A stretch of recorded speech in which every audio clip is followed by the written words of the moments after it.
Picture this. You're 14 years old, you've never kissed anyone, and your father just sold you to a 40-year-old stranger for 3 goats and a donkey. Welcome to ancient Greek marriage, where happily ever after was about as realistic as expecting Zeus to keep it in his toga. While we romanticize ancient Greece as the cradle of democracy and philosophy, we conveniently forget that half the population lived in what can only be described as legalized captivity with wedding cake. Tonight, we're diving into the suffocating world of ancient Greek wives, where love was optional, consent was a foreign concept, and your wedding day was essentially your funeral for any dreams of autonomy. Before we unlock this vault of ancient misery, hit that notification bell. Trust me, you'll want to know when I drop the next dose of historical reality that'll make your modern problems feel like luxury complaints. Let's start with something that'll make your skin crawl. In ancient Greece, marriage wasn't about love, compatibility, or even basic human decency. It was a business transaction, and women were the commodity being traded. Imagine if Amazon sold human beings instead of overpriced electronics. That's essentially what Greek fathers were running from their living rooms. The process began when a girl hit puberty, which in ancient Greece meant she was suddenly transformed from child playing with dolls to marriageable property faster than you could say patriarchal nightmare. Her father would start shopping her around like he was trying to get the best trade-in value for a used chariot. The potential husband didn't need to be charming, kind, or even remotely attractive. He just needed to offer the right price, called a dowry, which was basically a bribe to take someone's daughter off their hands. But here's where it gets truly dystopian. The girl had absolutely no say in this process. None. While boys her age were learning philosophy and athletics, she was learning how to be invisible and obedient. Think about that for a moment. At an age when modern teenagers are worried about prom dates and college applications, ancient Greek girls were being sold to men, old enough to be their fathers, sometimes literally their father's age. The dowry system was particularly cruel, because it meant a family's economic status determined their daughter's fate. Rich families could afford to be picky, ensuring their daughters married into decent situations. Poor families, they had to take whatever offer came along, even if it meant marrying their 13-year-old daughter to a 60-year-old widower with a reputation for violence. It was like a twisted version of eBay, where human dignity was always sold to the lowest bidder. What's especially haunting is how normalized this was. Greek literature is full of fathers discussing their daughters' marriages the same way we might discuss selling a car. She's young, barely used, good breeding potential. These weren't metaphors, this was literally how they talked. The girl's feelings, dreams, or basic human preferences were as irrelevant as asking a sheep's opinion about becoming dinner. The courtship process was equally dehumanizing. Potential husbands would inspect the girl like livestock, examining her physical attributes and asking about her domestic skills. Could she weave? Could she cook? Could she produce healthy sons? These were the questions that determined her future, not whether she was intelligent, funny, or had any personality whatsoever. It was a job interview for a position she never applied for, with no possibility of saying no. And let's talk about age gaps, because they were stomach-churning. The ideal Greek bride was between 12 and 15 years old, while grooms were typically in their 20s or 30s, sometimes older. Modern society would call this child abuse and throw the groom in prison, but ancient Greeks called it Tuesday. These weren't marriages, they were legalized predation with religious ceremonies attached. The wedding itself was a masterclass in symbolism that revealed exactly what society thought about women. The bride was literally given away by her father to her husband, passing from one man's ownership to another's. She had no legal identity of her own. She couldn't own property, couldn't make contracts, couldn't even leave the house without permission. The wedding ceremony was essentially a property transfer with fancy clothes and ritualistic wine. But perhaps the most chilling aspect was how early this conditioning began.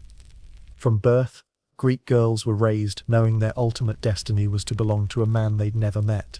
They were taught that their worth was measured entirely by their ability to please a husband and produce male heirs. It was psychological preparation for a lifetime of servitude, wrapped in the language of honor and duty.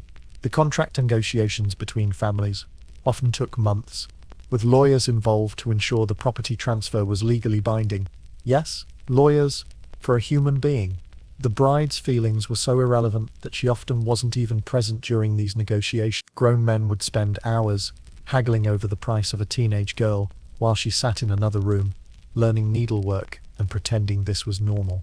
This wasn't just about marriage, It was about creating a system where half the population existed solely to serve the other half. Greek society had essentially legalized human trafficking and called it family values. If you think modern kids grow up too fast because of social media, wait until you hear about ancient Greek girls whose childhood ended the moment they got their first period. It's like someone hit the fast-forward button on their lives. Except instead of rushing toward freedom, they were sprinting toward a lifetime of domestic imprisonment. The transition from child to wife was so abrupt it would give you whiplash. One day, a girl would be playing with toys and running around freely. The next, she'd be sequestered in the women's quarters, learning the sacred arts of silence and submission. It wasn't gradual preparation. It was like being thrown into the deep end of a pool filled with societal expectations and patriarchal cement. Greek families celebrated the birth of boys with festivals and public announcements. Boys were the future. They'd carry on the family name, inherit property, and participate in the democracy that Greece was so proud of. Girls, their birth was often met with the kind of enthusiasm you'd reserve for receiving a tax bill. They were expensive liabilities who would eventually be someone else's responsibility, assuming you could find someone willing to take them. The education system perfectly illustrated this gender apartheid. While boys attended school to learn reading, writing, mathematics, and rhetoric, girls learned what the Greeks considered women's wisdom: cooking, cleaning, weaving, and the fine art of making themselves invisible. It's like if modern schools decided to teach boys computer science while teaching girls only how to dust computers. The intellectual potential of half the population was systematically crushed before it could even develop. But here's what's particularly heartbreaking. Archaeological evidence suggests that many young girls were naturally curious and intelligent. Wall paintings and pottery show girls engaged in learning and play, their faces bright with the universal curiosity of childhood. Then puberty hit like a societal sledgehammer, and that spark was deliberately extinguished. Imagine having a brilliant mind and being told your only job was to pretend it didn't exist. The coming-of-age rituals for girls were essentially rehearsals for their future powerlessness. They'd participate in religious ceremonies that celebrated their readiness for marriage, which was code for sexual and reproductive availability. Boys had coming-of-age ceremonies too, but theirs celebrated their entry into citizenship and public life. Girls' ceremonies celebrated their exit from having any life at all. Physical preparation for marriage was equally disturbing. Girls were examined by older women to ensure they were intact and suitable for their future husbands. This wasn't medical care. It was quality control for human merchandise. They were taught to walk differently, speak softer, and take up less space in the world. Every aspect of their natural personality that might be considered strong or independent was systematically beaten down. The psychological conditioning was perhaps the cruelest aspect. Girls were told that their natural feelings of fear or reluctance about marriage were character flaws that needed to be overcome. If a girl expressed terror about marrying a stranger twice her age, she wasn't comforted or reassured. She was scolded for being ungrateful. It was gaslighting on a civilizational scale. Religious education for girls focused heavily on goddesses who embodied submission and sacrifice. They learnt about Persephone, dragged to the underworld against her will, and were told this was a beautiful metaphor for marriage. They studied Penelope, who spent 20 years waiting faithfully for her husband's return, and were told this was the height of feminine virtue. Every story reinforced the message that a woman's highest achievement was suffering gracefully. The transition often happened literally overnight. A girl might go to sleep as a child and wake up to news that her father had arranged her marriage. No preparation, no counseling, no gradual adjustment period, just surprise. You're getting married next month to someone you've never met. It was like emotional whiplash with legal consequences. Play was actively discouraged once a girl reached marriageable age. Running, laughing loudly, or showing any kind of physical exuberance was considered unseemly. They were taught to move like ghosts through their own lives, present but not really there. The vibrant energy of childhood was systematically drained out of them, replaced with the hollow compliance that Greek men found attractive in wives. Perhaps most tragically, girls often internalized these messages so completely that they became willing participants in their own oppression. By the time they were married off, many genuinely believed they were incapable of independent thought or action. The system was so effective that it created its own victims who would then perpetuate it on the next generation of daughters. This wasn't just about individual families making bad choices. This was an entire civilization that had decided half its population was essentially livestock with better table manners. If you've ever been to a wedding that felt like a funeral, imagine how Greek brides felt on their wedding day, because for them, it literally was. They weren't celebrating the beginning of a new life, they were mourning the death of the only identity they'd ever known. The wedding ceremony was essentially an elaborate burial service for a girl's autonomy, complete with religious officials and family members pretending this was somehow beautiful. The night before her wedding, a Greek bride would participate in a ritual that modern people would find deeply disturbing. She'd cut off a lock of her hair and offer it to Artemis, the goddess of virginity and independence, essentially sacrificing her childhood on the altar of male expectations. It's like having to throw your diploma in a fire before starting a job you never wanted, in a field you never chose for a boss who bought you at auction. The wedding morning began with a bath that was supposed to be purifying, but felt more like preparation for sacrifice. The bride would be scrubbed, oiled, and perfumed by other women who whispered reassurances that rang hollow. "You'll learn to love him," they'd say, as if love was something you could force yourself into like an ill-fitting dress. The physical preparation was meticulous, because the bride needed to look perfect for her new husband. Here's something that'll make your stomach turn. The wedding dress was often white, but not for the reasons you might think. White represented the bride's purity, which was Greek code for unused merchandise. The elaborate clothing and jewelry weren't about making her feel beautiful. They were about displaying the family's investment and the groom's new acquisition. She was essentially gift-wrapped human property with matching accessories. The ceremony itself was a masterclass in symbolism that revealed exactly how Greek society viewed women. The bride's father would literally place her hand in the groom's, transferring ownership as clearly as signing a deed. She had no voice in the ceremony, no vows to recite, no promises to make, no agency whatsoever. She was present but not participating, like furniture being delivered to a new house. The wedding feast was perhaps the most surreal part of the entire ordeal. Family and friends celebrated while the bride sat silently, knowing that every toast was essentially cheering for the end of her freedom. Men would give speeches about the beauty of marriage and the sanctity of family, while the actual bride, the person most affected by this arrangement, was expected to smile and nod like a well-trained pet. But here's where it gets truly dark. The wedding night was essentially legalized rape. The bride had no choice, no preparation, and often no understanding of what was about to happen to her. Modern wedding nights might be awkward, but they're between consenting adults who chose each other. Greek wedding nights were between a confused, terrified child and a grown man who had purchased the right to do whatever he wanted with her body. The morning after the wedding, the bride would receive congratulations from other women who knew exactly what she'd endured. They'd tell her she was now a real woman, as if trauma was a rite of passage. The psychological gaslighting was immediate and comprehensive. Any feelings of violation or terror were reframed as normal parts of womanhood that she'd eventually learn to accept. Wedding gifts revealed the grim reality of what marriage meant for women. Brides received cooking utensils, looms, and household management tools, essentially a starter kit for domestic servitude.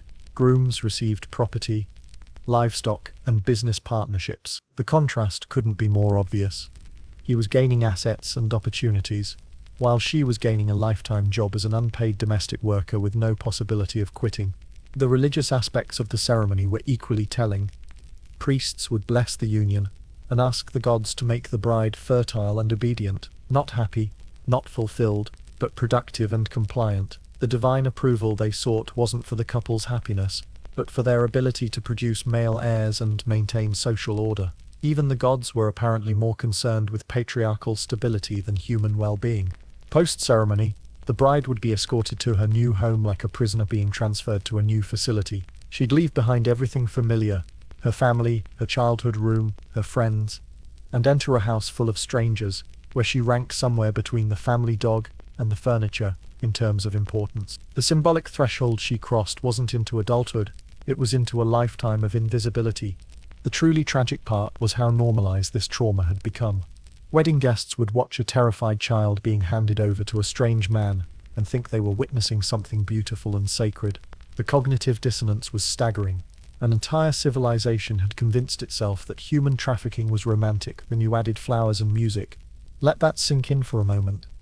Every Greek wedding was essentially a funeral, where the deceased was still breathing, still feeling, still capable of dreams that would now never come true.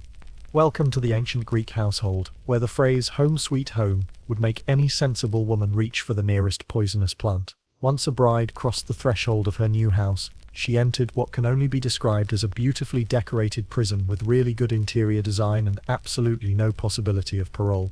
The Greek house was literally designed to keep women invisible.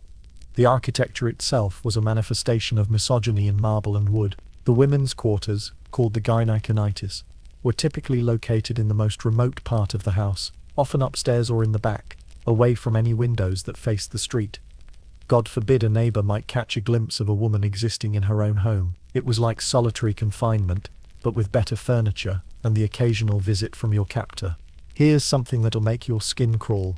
A respectable Greek wife wasn't supposed to leave this domestic prison without her husband's explicit permission. And we're not talking about asking nicely, we're talking about formal permission. Like a prisoner requesting supervised outdoor time. She couldn't visit friends, attend festivals, or even step outside to feel sunlight on her face, without approval from the man who owned her. Modern house arrest would be considered luxurious freedom compared to this arrangement. The daily routine of a Greek wife reads like a medieval torture manual, disguised as domestic bliss. She'd wake before dawn to prepare breakfast for her husband, then spend the day weaving, cooking, cleaning and managing household slaves, if they were wealthy enough to have any. Think about that irony for a moment. Women who were essentially slaves themselves were put in charge of managing actual slaves. It's like appointing a prisoner to run the prison cafeteria. Weaving deserves special mention because it wasn't just a hobby. It was a prison sentence disguised as women's work. Greek wives spent countless hours hunched over looms, creating textiles that their husbands would sell for profit. They'd never see, their fingers would bleed, their backs would ache, and their eyes would strain, all to create wealth they had no access to. It was like running a successful business while being paid in room and board by someone who considers you property. The social isolation was perhaps the cruelest aspect of this domestic imprisonment. While their husbands attended symposiums, participated in politics, and enjoyed rich social lives, wives were expected to find fulfillment in conversations with household slaves, and the occasional visit from other imprisoned women. Imagine being an intelligent, curious human being, and having your social circle limited to people who are either owned by your husband or trapped in identical situations. Meals were eaten separately, with wives serving their husbands, and then eating alone or with children and slaves. It wasn't about dietary preferences, it was about reinforcing hierarchy. The wife was essentially a high-end servant who happened to share the master's bed. She'd prepare elaborate feasts for her husband's friends, while eating scraps in the kitchen, invisible even in her own home. The economic reality was particularly galling. Wives managed entire household budgets, supervised complex domestic operations, and created valuable goods, but legally owned nothing. They were essentially unpaid CEOs of domestic corporations, where all profits went to someone else. If modern companies tried to run this business model, they'd be sued into oblivion. Ancient Greece called it marriage, and threw a party. Religious observance provided the only sanctioned escape from domestic prison. But even then, wives were heavily supervised. They could attend certain festivals and ceremonies, but always under watchful eyes and with strict behavioral expectations. It was like being allowed occasional field trips from prison, except you had to maintain perfect conduct and return by curfew. The psychological impact of this isolation was devastating. Many wives developed what we'd now recognize as severe depression, anxiety, and learned helplessness. But Greek society didn't have mental health services. They had husband-approved remedies like prayer, weaving, and accepting your fate gracefully. If you were losing your mind from isolation and powerlessness, the solution wasn't therapy, it was more prayer and better attitude. Communication with the outside world was heavily monitored and controlled. Letters had to be approved, visitors required permission, and conversations were often supervised. It was like living under totalitarian surveillance, except the dictator shared your bed, and society considered this arrangement divinely blessed. The domestic space itself became a physical manifestation of powerlessness. Wives couldn't rearrange furniture, couldn't choose decorations, couldn't even select their own clothing without approval. Every aspect of their environment was controlled by someone else, creating a sense of helplessness that permeated every moment of every day. Perhaps most heartbreaking was how some wives internalized this isolation so completely that they became afraid of the outside world. After years of being told they were too delicate, too pure, or too valuable to be exposed to public life, Some genuinely believed they were incapable of functioning independently. The prison had become so complete that the prisoners had forgotten what freedom felt like. This wasn't just about keeping women at home. This was about systematically destroying their sense of self until they forgot they had ever been individual human beings with their own thoughts, dreams, and desires. Let's talk about something that'll make your ovaries file for protective custody. In ancient Greece, a wife's primary function wasn't companionship, emotional support, or even basic human connection. She was essentially a human incubator, whose worth was measured entirely by her ability to produce male heirs. Think of it as the world's most depressing fertility clinic. Except instead of hoping for any healthy baby, everyone was specifically ordering boys and treating girls like defective products. The pressure to get pregnant immediately after marriage was so intense, it would make modern fertility treatments look like casual weekend hobbies. A Greek wife who wasn't pregnant within the first year of marriage faced whispered accusations of being cursed, barren, or somehow failing at her only important job. Imagine starting a career where your performance review was based entirely on biological processes you couldn't control, and failing meant social exile and potential divorce. Here's something that'll make you want to time travel back just to slap some ancient Greeks. They genuinely believed that women were essentially broken men, who had somehow failed to develop properly. Aristotle himself, the guy we're supposed to respect as a great philosopher, wrote that women were misbegotten males, whose primary purpose was to serve as vessels for creating actual humans, i.e. boys. It's like being told your entire gender is a manufacturing defect with reproductive capabilities. The obsession with male heirs reached truly disturbing levels. Wives who produced daughters faced disappointment so profound you'd think they had committed crimes against humanity. Multiple daughters without a son was considered a family tragedy that could destroy a household's future. Girls weren't children to be loved and cherished. They were expensive mistakes that would eventually cost dowries and provide no return on investment. Pregnancy itself was a terrifying ordeal, in a time when medical knowledge consisted mainly of prayer and guesswork. Greek wives faced childbirth with mortality rates that would horrify modern women, but they had no choice in the matter. They were expected to risk death repeatedly in hopes of producing sons, like playing Russian roulette with their uterus while everyone cheered for specific outcomes. The birthing process reveals just how little Greek society valued women's lives compared to their reproductive function. Midwives were often poorly trained, medical intervention was primitive, and pain relief consisted of biting on leather straps and hoping for divine intervention. Women died in agony bringing children into the world, but their sacrifice was considered noble only if the baby was male. Dying for a daughter was just tragic waste. Infant mortality was devastatingly high, which meant wives faced the psychological torture of repeated pregnancies, dangerous births, and frequent loss of children. They'd grieve their dead babies while being pressured to immediately try again, like emotional slot machines that society kept pulling the lever on hoping for jackpot boys. The trauma was compounded by the fact that expressing too much grief was considered unseemly. Good wives accepted loss gracefully and got back to baby making. The gender disappointment was so institutionalized that families had elaborate rituals for celebrating male births, while female births were barely acknowledged. Boys got naming ceremonies, religious blessings, and public announcements. Girls got reluctant acceptance and immediate concern about future dowry expenses. It's like throwing a party when you get the prize you wanted, and treating everything else like consolation prizes nobody really wants. Breastfeeding became another arena of control and judgment. Wealthy wives were often forbidden from nursing their own children because it might interfere with their fertility and ability to get pregnant again quickly. They'd hire wet nurses while being expected to immediately resume their reproductive duties. It was like outsourcing motherhood, so you could get back to the baby factory production line more efficiently. The medical understanding of women's bodies was so primitive, it bordered on magical thinking. Greek physicians believed that women's wombs wandered around their bodies, causing hysteria, literally, the Greek word for uterus. If a wife was emotional, difficult, or showed any signs of independent thought, it was obviously because her reproductive organs had migrated to the wrong location and needed to be coaxed back into place with strong-smelling herbs and marriage-approved activities. Miscarriages and stillbirths were often blamed on the wife's moral failings or insufficient devotion to the gods. Instead of receiving support and medical care, women who lost pregnancies faced accusations of causing their own tragedy through improper behavior or thoughts.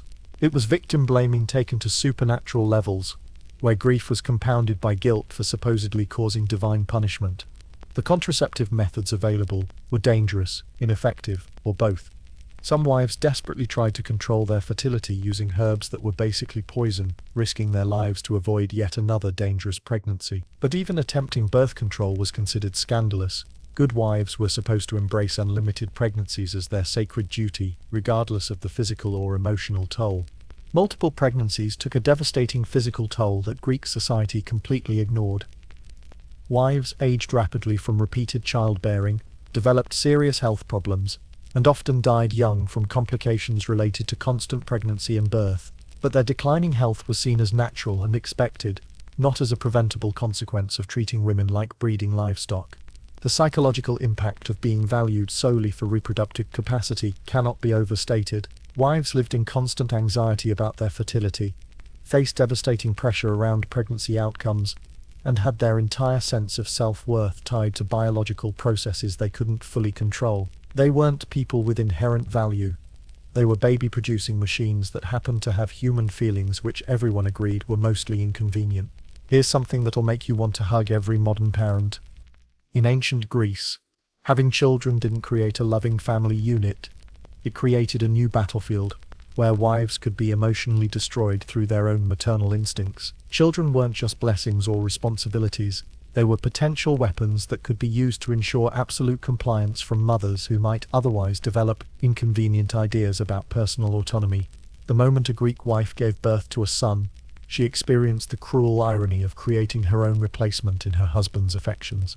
Boys belonged to their fathers from birth, not just legally but emotionally and socially. The mother might spend years caring for a son, nursing him, teaching him to walk and speak, only to watch him gradually absorbed into the male world, where she became increasingly irrelevant. It was like raising your own competition for your husband's attention and investment. Daughters presented a different kind of heartbreak.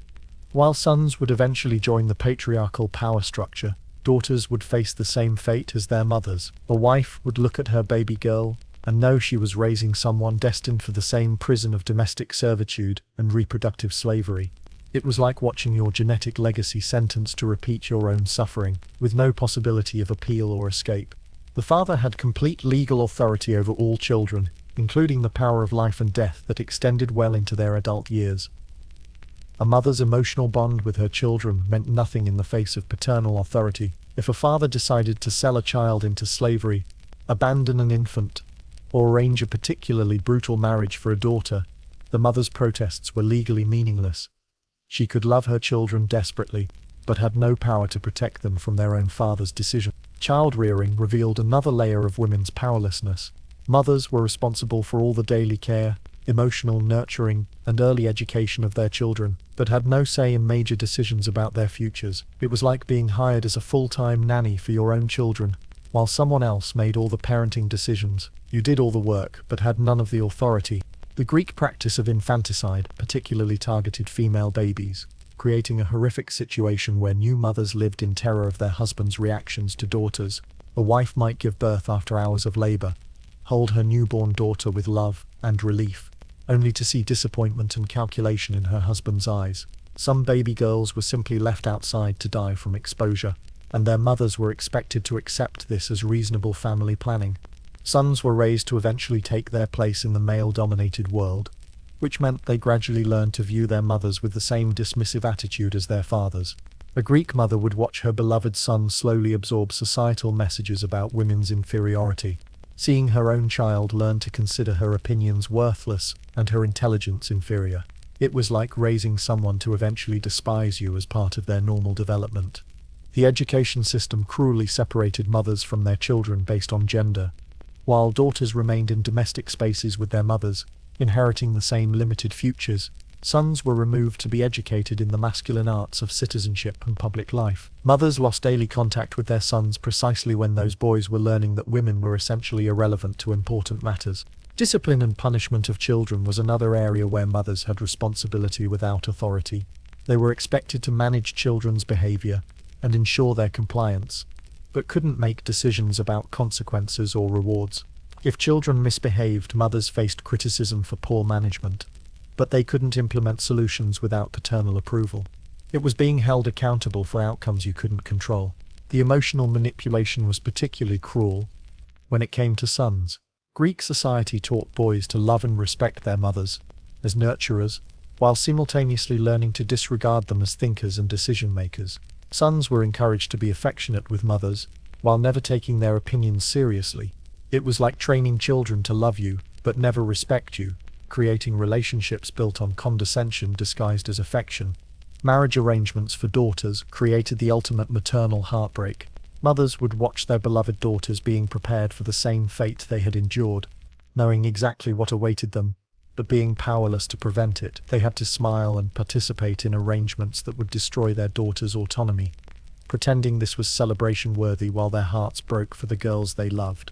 The economic aspects were equally devastating. Children represented significant financial investments that mothers had no control over. Sons would eventually inherit property and wealth, but mothers couldn't influence how that inheritance was used. Daughters required dowries that mothers helped prepare but couldn't determine. Women created economic value through child rearing, but had no authority over the financial decisions that affected their children's futures. Perhaps most tragically, the system turned mothers into unwilling accomplices in perpetuating their own oppression. They had to teach daughters to be submissive and compliant, knowing they were preparing them for lives of powerlessness. They had to raise sons who would grow up to treat women as inferior, including eventually treating their own mothers with benevolent dismissal. The grief of Greek mothers was a special kind of torture, loving deeply while being systematically stripped of any power to protect or guide the people they loved most. They were expected to pour their hearts into relationships where their influence would inevitably diminish, as their children aged into a society that considered maternal wisdom worthless. Children weren't just family members in ancient Greece. They were living reminders of women's powerlessness, daily evidence that even the most fundamental human relationships could be corrupted by a system designed to ensure that love itself became another form of control. Let's dive into something that'll make your financial advisor weep. The economic reality of being an ancient Greek wife, where you could run a complex household economy, manage significant resources, and create substantial wealth, while being legally classified somewhere between livestock and furniture. In terms of property rights, it was like being the unacknowledged CEO of a successful business, where all profits went to someone who considered your contributions as natural as breathing.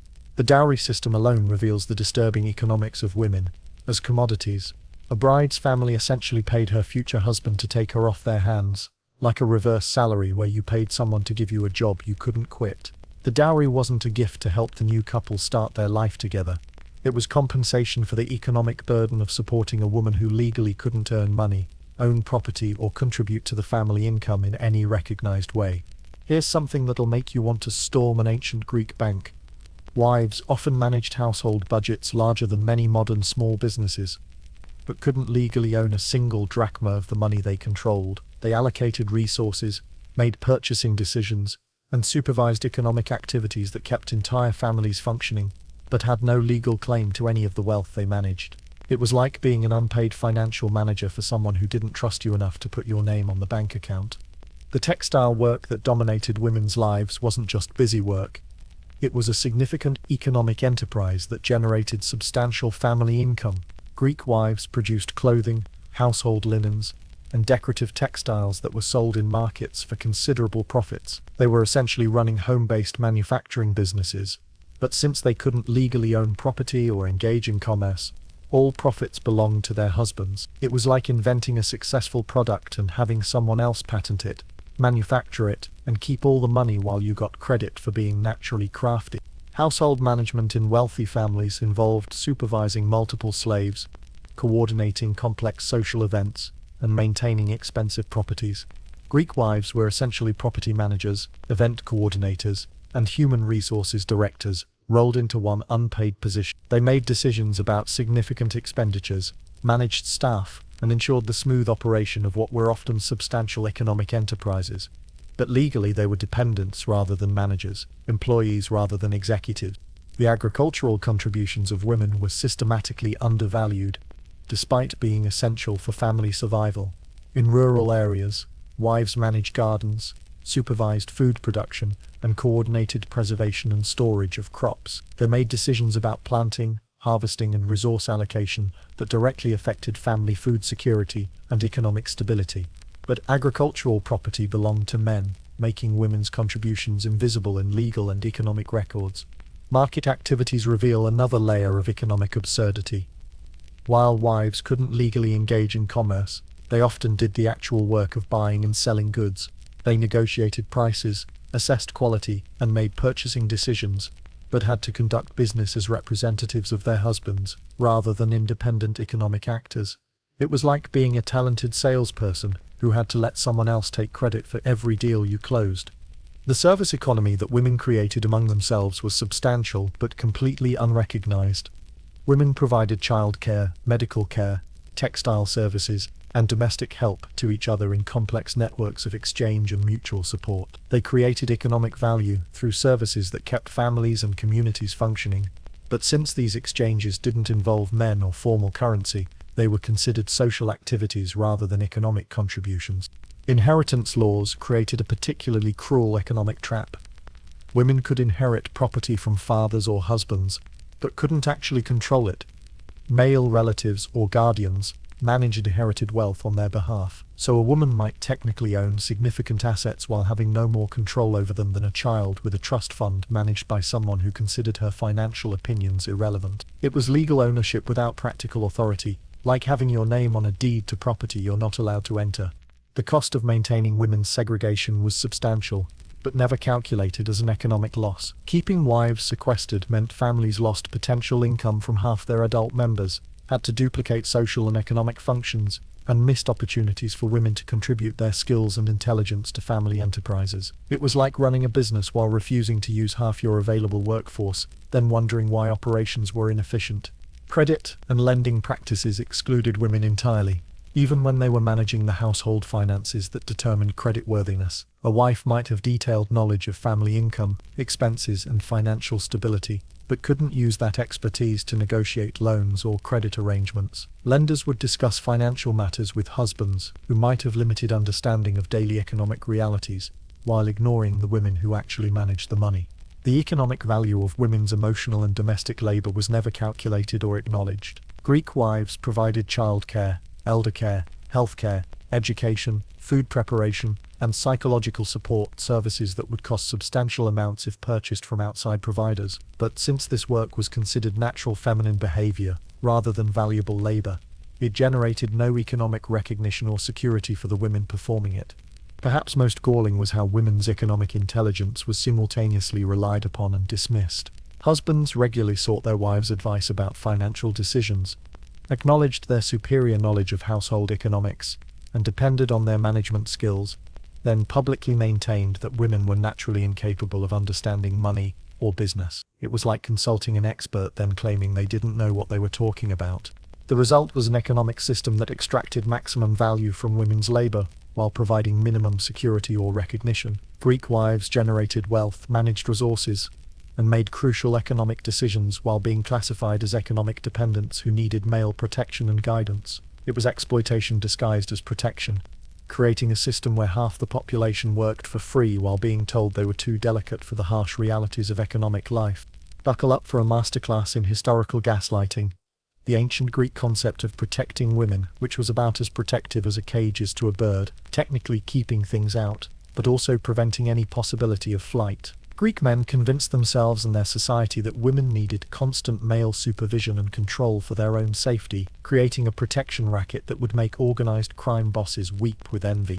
The fundamental premise was that women were naturally weak, irrational, and incapable of making sound decisions, therefore requiring male guardianship from cradle to grave. It's like declaring that half the population has a permanent intellectual disability, and then nobly volunteering to manage their lives forever. The fact that this disability somehow only affected women and conveniently required them to serve men's needs was apparently just a cosmic coincidence that no one questioned too deeply. Greek philosophy provided scholarly justification for this protection mythology, with the kind of intellectual gymnastics that would earn perfect scores in mental flexibility competitions. Aristotle argued that women were naturally defective men who lacked the rational capacity for independent decision-making. Therefore, male control wasn't oppression. It was benevolent guidance for creatures too flawed to manage their own existence. It was like having Stephen Hawking explain why goldfish need human caretakers. except the goldfish were actually functioning adults with their own thoughts and feelings. The protection extended to women's supposed inability to handle financial matters. Despite clear evidence that wives regularly managed complex household economies, men claimed women were too emotional and irrational to understand money, while simultaneously relying on their wives to budget, save, and make sound financial decisions for the entire family. It was like claiming someone is too stupid to drive while regularly asking them to navigate traffic for you. Physical protection was perhaps the most obviously self-serving aspect of this mythology. Men argued that women needed to be sequestered indoors because the outside world was too dangerous for their delicate constitutions. But the primary danger women faced was from men themselves, both the husbands who controlled them and the broader male society that created the hostile environment women supposedly needed protection from. It was like setting your house on fire and then heroically offering to protect people from the flames you started. The sexual protection narrative was particularly twisted.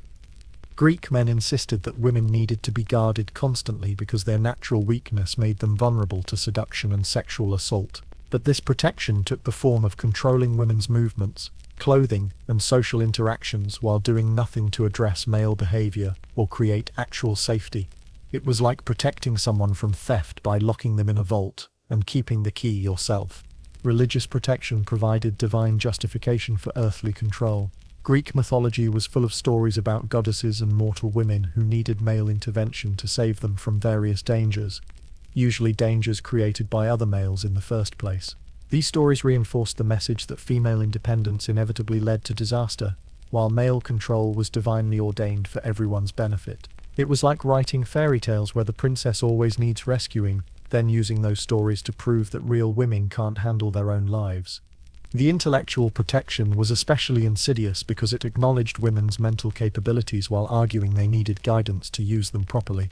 Men would admit that women were clever and perceptive, then immediately add that, without male supervision, these qualities would lead them astray.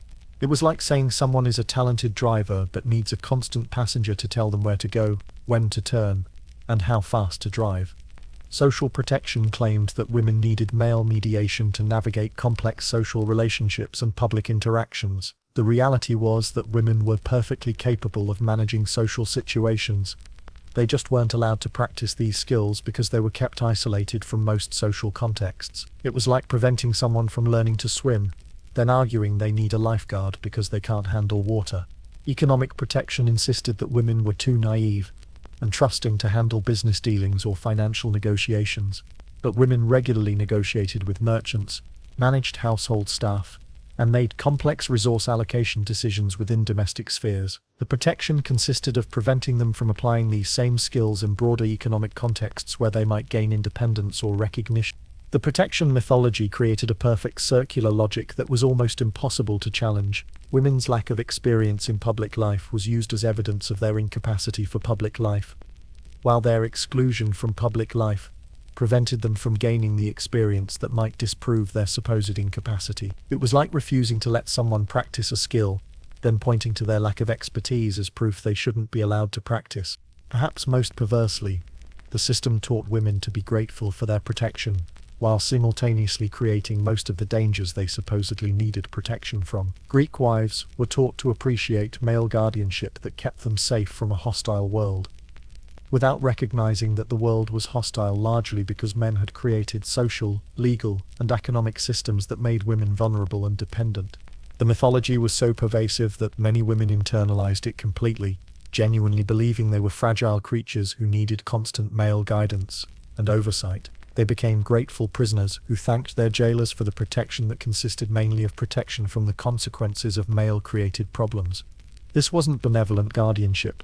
This was a protection racket, where men created the dangers they claimed to be protecting women from, then demanded eternal gratitude and submission in exchange for solving problems they had manufactured. It was like becoming a professional lifeguard at a pool, where you're the one pushing people into the deep end. Let's talk about something that'll make you appreciate every casual conversation you've ever had. The crushing psychological isolation of ancient Greek wives, who lived in a world where their thoughts, feelings, and opinions were considered as relevant as the weather patterns on distant planets. These women existed in a state of enforced emotional solitude that would break most modern people within weeks, surrounded by family members who saw them as functional objects rather than thinking, feeling human beings. The most devastating aspect wasn't just physical isolation, it was intellectual and emotional starvation.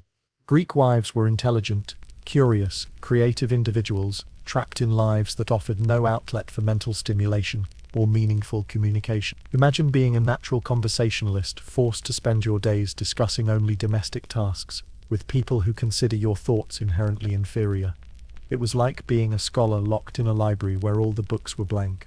Conversation with husbands was limited to functional exchanges about household management, children's welfare, or basic logistics. Greek men didn't seek their wives' opinions on politics, philosophy, or current events, because women were considered naturally incapable of understanding such complex matters. It was like living with a roommate who only spoke to you about chores and schedules while having deep, meaningful conversations with everyone else in their life. The enforced cheerfulness was particularly cruel. Greek wives were expected to maintain pleasant demeanors and positive attitudes regardless of their internal emotional state. Expressing sadness, frustration, or dissatisfaction was considered evidence of character flaws that needed correction rather than legitimate responses to genuinely difficult circumstances. It was like being required to smile while drowning, with everyone criticizing your swimming technique instead of throwing you a life preserver. Female friendships provided some relief, but even these relationships were constrained by social expectations and practical limitations. When women did have opportunities to talk with other women, conversations often centered around shared complaints that couldn't be addressed or mutual consolation for problems that had no solutions. It was like having support groups for people in identical prisons, where everyone could empathize but no one could offer practical help. The intellectual hunger was perhaps most painful for naturally curious or intelligent women. They might have questions about philosophy, politics, literature, or science, but had no access to education or discussion that might satisfy their curiosity. It was like being perpetually thirsty while surrounded by people drinking from wells you weren't allowed to approach. The frustration of having an active mind with no acceptable outlet for intellectual engagement created a special kind of psychological torture. Writing and reading were skills that some upper-class women possessed, but their literacy was often limited to domestic purposes, like household record-keeping or religious texts. They couldn't access the literature, philosophy, or political writings that educated men studied and discussed. It was like being taught to read, but only being allowed children's books while everyone else enjoyed adult literature and intellectual discourse. The emotional labor that women provided to their families was extensive but unrecognized. Greek wives served as confidantes, counselors, and emotional support systems for husbands and children, who rarely reciprocated with genuine interest in women's inner lives. They were expected to be endlessly understanding and supportive, while receiving minimal emotional nourishment in return. It was like being a professional therapist who never got therapy themselves. Dreams and aspirations had no acceptable outlet for expression or pursuit. A Greek wife might have natural talents for music, art, business, or leadership, but these abilities had to remain hidden or be channeled into domestic applications that provided no recognition or personal satisfaction. It was like being a natural athlete forced to exercise only by doing housework, never being allowed to compete or even play games. The religious sphere provided some intellectual and emotional outlet, but even spiritual life was constrained by gendered expectations. Women could participate in certain religious activities and festivals, but their spiritual experiences were often dismissed as less valid or meaningful than men's religious insights. It was like having access to the same divine source but being told your reception was inherently weaker and less reliable. Artistic expression was limited to domestic crafts that, while skillful and creative, were considered mere women's work rather than legitimate art. A wife might create beautiful textiles, develop innovative recipes, or design elegant household arrangements, but these accomplishments were seen as natural feminine activities rather than creative achievements deserving recognition or praise. The gradual erosion of self-worth was inevitable under these conditions. When your thoughts are consistently dismissed, your feelings are routinely invalidated, and your contributions are systematically undervalued, maintaining a sense of personal worth becomes nearly impossible. Many Greek wives internalized messages about their own inferiority so completely that they lost touch with their own intelligence and capabilities. Physical symptoms of psychological distress were common but misunderstood. Greek medicine attributed women's emotional problems to wandering wombs and hysteria, rather than recognizing the mental health consequences of isolation, powerlessness, and lack of intellectual stimulation. It was like treating symptoms of scurvy while refusing to acknowledge that people need vitamin C. The most tragic aspect was how normalized this emotional neglect had become. Families functioned smoothly while half their members lived in states of chronic psychological deprivation that would be considered abusive in any modern context. Everyone accepted that women's inner lives were less important, less interesting, and less worthy of attention than the thoughts and feelings of men and children. Some women found creative ways to maintain their sanity and sense of self, developing rich inner lives, creating meaning through relationships with children or other women, or finding small rebellions that preserved their dignity. But these individual acts of resistance couldn't address the systematic devaluation of women's humanity that pervaded every aspect of Greek society. The silence between the walls wasn't just about noise levels. It was about the profound human isolation that comes from being surrounded by people who don't see you as fully human. Greek wives lived in emotional solitary confinement, while being physically surrounded by family members, creating a loneliness so complete that it defied description. Every oppressive system produces its rebels, and ancient Greece was no exception. But here's something that'll make you want to both cheer and cry. The women who dared to challenge Greek patriarchy faced consequences so severe that their stories served as warnings to keep other women in line. These weren't just individual acts of defiance, they were desperate attempts to breathe in a society determined to suffocate half its population. Let's start with Aspasia, probably the most famous rebellious woman in ancient Athens, whose life reads like a masterclass in navigating misogyny while refusing to disappear. She was an educated foreigner who became Pericles' partner and political advisor, hosting intellectual salons and influencing Athenian politics. Sounds inspiring, right? Here's the catch. She could only achieve this influence because she was a hetaira, essentially a high-class courtesan, rather than a respectable wife. Greek society was so rigid that intellectual freedom for women was only possible outside the bounds of respectability. Aspasia's story reveals the cruel double bind facing intelligent women. You could either be respectable and invisible, or visible and scandalous. There was no socially acceptable way to be both a thinking woman and a respected member of society. She gained influence by sacrificing respectability, becoming a powerful figure who was simultaneously admired and reviled. It was like being allowed to speak at important meetings only if you wore a scarlet letter that marked you as fundamentally unacceptable. The fate of rebellious wives within marriage was typically swift and brutal. Women who openly defied their husbands could face divorce, which in Greek society meant social death. The divorced woman had no legal status, no financial support, and no social acceptance. She couldn't return to her father's house because divorce brought shame on her entire family. It was like being declared legally dead while still breathing, with no possibility of resurrection or redemption. Some women attempted subtler forms of rebellion through religious devotion that took them outside domestic spheres. They became priestesses or participated intensively in goddess cults, using spiritual authority to claim spaces where they could exercise some independence and influence. But even religious rebellion was constrained. Women could serve the gods, but still had to submit to mortal men. It was like being granted freedom in a church while remaining enslaved everywhere else. The story of Neaera provides a particularly harrowing example of what happened to women who tried to transcend their assigned social categories. She was a former slave who gained her freedom and tried to live as a respectable citizen's wife. When her past was discovered, she faced prosecution not just for fraud, but for the crime of aspiring to respectability she wasn't entitled to. Her trial transcript reveals the vicious hatred directed at women who dared to claim social status they hadn't been born into. Poison became a recurring theme in stories about rebellious wives. And, not just as a metaphor, some Greek women, driven to desperation by their circumstances, actually turned to poisoning abusive husbands or oppressive family members. These weren't just random acts of violence, they were desperate attempts by powerless people to reclaim some control over their lives.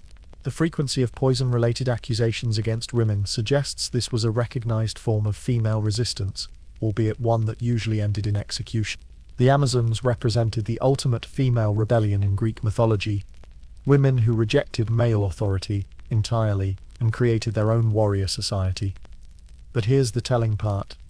Every Greek story about Amazons ended with their defeat or death at the hands of male heroes. The message was clear. Women could be strong and independent in fantasy, but reality always required their submission or destruction. It was like creating superhero movies where the heroes always lose, just to remind audiences that victory was impossible. Intellectual rebellion was perhaps the most dangerous form of female defiance because it directly challenged the fundamental premise of women's inferiority.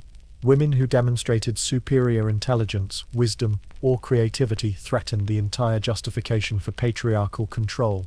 These women faced social ostracism, accusations of witchcraft, or simply being written out of history entirely. It was like being punished for excellence in the one area that supposedly didn't exist in your gender. The few women who achieved any historical recognition often did so by adopting masculine characteristics or entering masculine professions. Female philosophers had to present themselves as essentially male minds, trapped in female bodies. Women rulers claimed a divine authority that transcended gender limitations. It was like being told you could succeed only by renouncing your own identity and pretending to be something you weren't. Economic rebellion through independent business activities was theoretically possible for some women, particularly foreigners and freed slaves, but faced constant legal and social obstacles. Women who tried to support themselves independently were viewed with suspicion and hostility. Success in business made them threats to the natural order, while failure was seen as proof that women couldn't handle independence. It was a rigged game where winning and losing both proved your unworthiness to play. The most insidious aspect of punishing female rebels was how their failures were used to justify continued oppression of all women. When rebellious women faced disaster, which was often inevitable given the systematic obstacles they faced, their stories became cautionary tales about the dangers of female independence. It was like sabotaging someone's car then pointing to their crash as evidence that they can't drive. Some women found rebellion through motherhood, using their influence over children to pass on subversive ideas or values. But even maternal rebellion was limited by the fact that sons would eventually enter the masculine world and absorb its values, while daughters would face the same constraints as their mothers. It was like trying to change the world one whispered conversation at a time, knowing that most of your audience would eventually join the system you were fighting against. The psychological toll on rebels was devastating. Fighting an entire society's expectations while having minimal support or resources for resistance created enormous stress and isolation. Many rebellious women struggled with depression, anxiety, and the constant fear of discovery.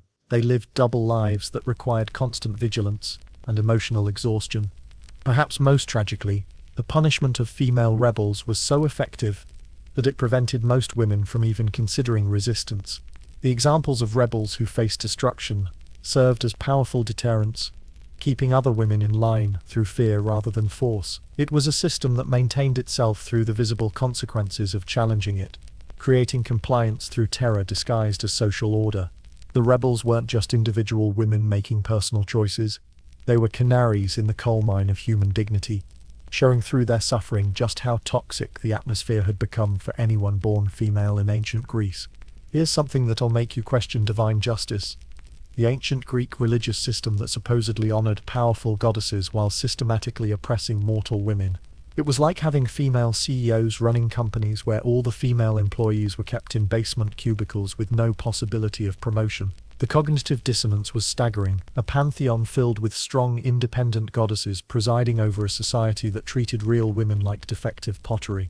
Let's start with Hera, queen of the gods and patron of marriage, whose mythological life reads like a domestic violence prevention pamphlet, written by someone who fundamentally misunderstood the assignment. She was married to Zeus, the divine equivalent of a serial cheater with anger management issues, and spent most of her mythological existence either being abused by her husband or taking revenge on his victims rather than the perpetrator himself. Greek wives were supposed to see her as a role model, but her stories basically taught that even the most powerful woman in the universe had to endure an unfaithful, abusive husband and blame other women for his behavior. Athena presented an even more twisted model for mortal women. She was the goddess of wisdom and warfare, supposedly representing female intelligence and strength. But she was famously virginal and had literally sprung from Zeus's head rather than being born from a woman. The message was clear. Women could be powerful and respected only if they rejected their sexuality and essentially bypassed normal feminine biology. It was like saying you could succeed in business only if you first surgically removed your reproductive organs and claimed to be born from your boss's brain. Artemis, the goddess of the hunt and protector of young women, was another virgin goddess, who represented female independence through complete rejection of traditional feminine roles. She and her followers lived in the wilderness, avoiding men and domestic life entirely. While this might sound liberating, it reinforced the message that women could choose either complete independence or complete submission, with no middle ground for those who might want both autonomy and relationships with men. The most telling aspect of Greek goddess worship was how their divine powers were used to justify mortal women's powerlessness. Priests argued that goddesses were special, divine beings whose abilities couldn't be replicated by ordinary women. It was like having superhero movies where all the heroes were women, then using those fictional characters to prove that real women didn't need rights because they already had imaginary representation in fantasy scenarios. Demeter's story as the goddess of agriculture and grain provides a particularly disturbing example of how mythology reinforced female victimization. When her daughter Persephone was kidnapped and raped by Hades, Demeter's grief caused worldwide famine until a compromise was reached where Persephone would spend part of each year in the underworld with her rapist. This wasn't a story about justice or empowerment. It was about how even the most powerful mothers had to accept their daughter's victimization and negotiate the terms of ongoing abuse, rather than preventing it entirely. The mystery religions that appealed particularly to women often focused on suffering goddesses whose stories paralleled mortal women's experiences of powerlessness and pain. These religious practices provided emotional outlet and community support, but they also normalized female suffering by presenting it as divinely ordained and spiritually meaningful. It was like therapeutic support groups that helped you cope with abuse while teaching you that the abuse was necessary for spiritual growth. Temple prostitution in some Greek religious practices created another layer of divine hypocrisy. Sacred prostitutes served goddesses of love and fertility, supposedly honoring feminine sexuality through religious service that was actually sexual exploitation with divine marketing. Women's bodies were commodified for religious purposes, while being told this was honoring the feminine divine. It was like creating a religion that worshipped women's sexuality while ensuring that women couldn't control their own sexual lives. The oracle at Delphi represents one of the few examples of genuine female religious authority, but even this came with significant limitations. The Pythia, the woman who delivered Apollo's prophecies, was respected and influential, but only as a mouthpiece for a male god. She could speak with divine authority only when possessed by a masculine deity, reinforcing the message that women's wisdom was valid only when it came from male sources. Religious festivals provided some of the few opportunities for women to leave their homes and participate in community activities. But even these celebrations often reinforced traditional gender roles.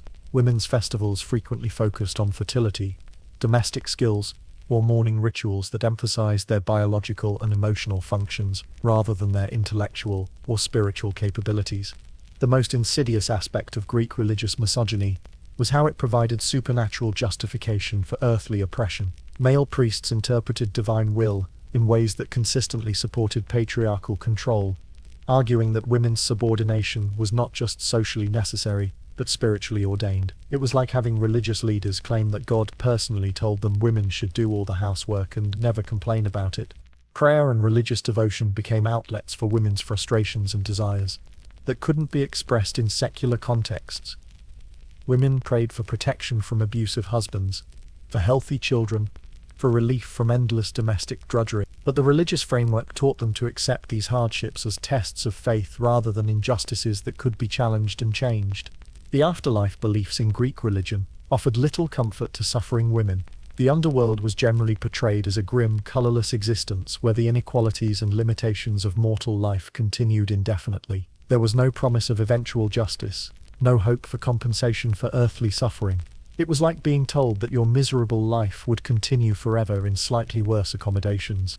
Perhaps most tragically, many women found genuine comfort and meaning in religious practices that simultaneously reinforced their oppression. The community, ritual, and spiritual connection provided relief from isolation and powerlessness, but within a framework that taught them to accept rather than challenge their circumstances. It was spiritual pain relief that treated symptoms while strengthening the disease. The gods didn't fail Greek women through absence or neglect.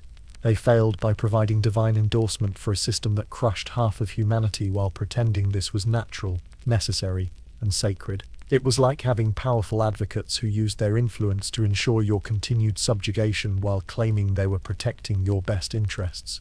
The religious system wasn't separate from Greek misogyny. It was misogyny's most effective tool, providing supernatural authority for earthly oppression and teaching women to see their suffering as spiritually meaningful, rather than socially constructed, and therefore changeable. Here's something that'll make you want to revolutionize every parenting book ever written. Ancient Greek society systematically taught children to lose respect for the women who raised them. It was like running a long-term psychological experiment to see how thoroughly you could corrupt the most natural human relationships, turning maternal love into a one-way street that ended in benevolent contempt from the very people. Mothers sacrificed everything to protect and nurture. The process began subtly in early childhood, when Greek boys and girls both lived primarily in women's quarters with their mothers and female caregivers. During these early years, children naturally bonded with the women who fed them, comforted them, and met their daily needs. But here's where it gets psychologically twisted. Society was simultaneously teaching these same children that the people they depended on and loved were inherently inferior human beings whose judgment couldn't be trusted and whose opinions didn't matter. Boys faced a particularly cruel transition around age 7, when they were removed from feminine influence and began their formal education in masculine spaces. This wasn't just about learning new subjects. It was about learning to see their previous caretakers as lesser beings they had outgrown. Teachers explicitly taught boys that women were intellectually inferior, emotionally unstable, and naturally suited only for domestic servitude. It was like being told that your favorite teacher was actually incompetent and everything you learned from them was worthless. The educational curriculum for boys included literature and philosophy that consistently portrayed women as problems to be managed, rather than people to be respected. They studied Homer's epics, where women were either prizes to be won or obstacles to overcome. They learned from Aristotle's writings about women's natural deficiency and need for male guidance. Every text reinforced the message that their mothers, despite their love and sacrifice, were fundamentally flawed creatures who couldn't be taken seriously. Girls experienced a different but equally damaging psychological manipulation.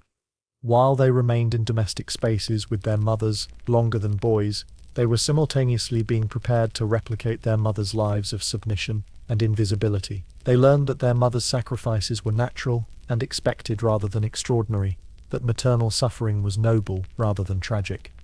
It was like being raised by heroes, while being taught that heroism was actually ordinary feminine behavior that deserved no special recognition. The most insidious aspect was how children learned to compartmentalize their relationships with women. They could love their mothers emotionally while dismissing them intellectually, appreciate their care while disregarding their wisdom, feel affection while withholding respect. It was like training people to have relationships where love and respect were completely separate, unconnected emotions. Religious education reinforced these lessons through stories about gods and goddesses that portrayed divine females as either virginal and separate from normal womanhood, or as jealous, vindictive creatures ruled by emotion rather than reason. Children learned that even divine women were either abnormal exceptions or negative examples, providing no positive models for respecting ordinary mortal mothers. The economic lessons were particularly damaging to mother-child relationships. Children observed their mothers managing complex household economies and making important financial decisions, but were simultaneously taught that women couldn't understand money or business. They watched their mothers demonstrate competence while being told that maternal competence was an illusion that required male oversight. It was like learning that your most capable teacher was actually incompetent and needed supervision to tie her shoes. Social dynamics further eroded respect for mothers as children grew older and gained more exposure to public attitudes about women. Boys discovered that publicly respecting their mother's opinions would make them targets of ridicule among peers and teachers. Girls learned that admiring their mother's intelligence or strength was inappropriate and unfeminine. Society actively punished children for maintaining healthy respect for the women who raised them. The marriage preparation process for daughters was especially cruel in its impact on mother-daughter relationships. Mothers had to participate in preparing their daughters for the same fate they had endured, knowing exactly what awaited these beloved children, but being required to present it as desirable and natural. Daughters watched their mothers facilitate their own daughters' entry into systems of oppression, creating confusion and resentment that damaged the relationship even as mothers were trying to protect their children within impossible constraints. Sons learned to see their mothers as cautionary tales about feminine weakness, rather than examples of strength under adversity.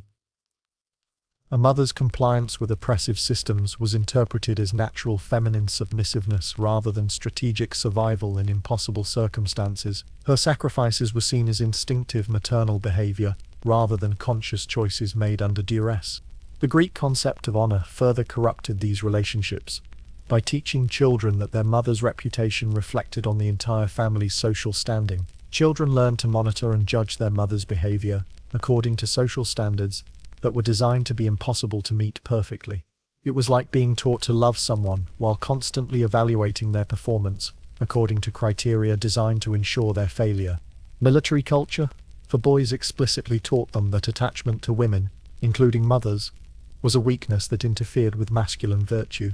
Young men learned that emotional bonds with mothers were childish dependencies that needed to be overcome, rather than natural human connections that could be maintained alongside other relationships. It was psychological training in emotional abandonment disguised as character development. The aging process created additional strain on these corrupted relationships. As mothers grew older and potentially more dependent, their adult children had been conditioned to see female dependency as natural and deserved rather than as a consequence of systematic exclusion from resources and opportunities. Elder mothers were treated with dutiful care, but not with the respect due to people who had sacrificed their entire lives for their family's welfare. Perhaps most tragically, many mothers internalized these messages so completely that they actively participated in teaching their own children to disrespect them. They genuinely believed their children's dismissive attitudes were appropriate and even healthy, that maternal love should expect no reciprocal respect or consideration. It was like training people to accept emotional abuse while feeling grateful for the opportunity.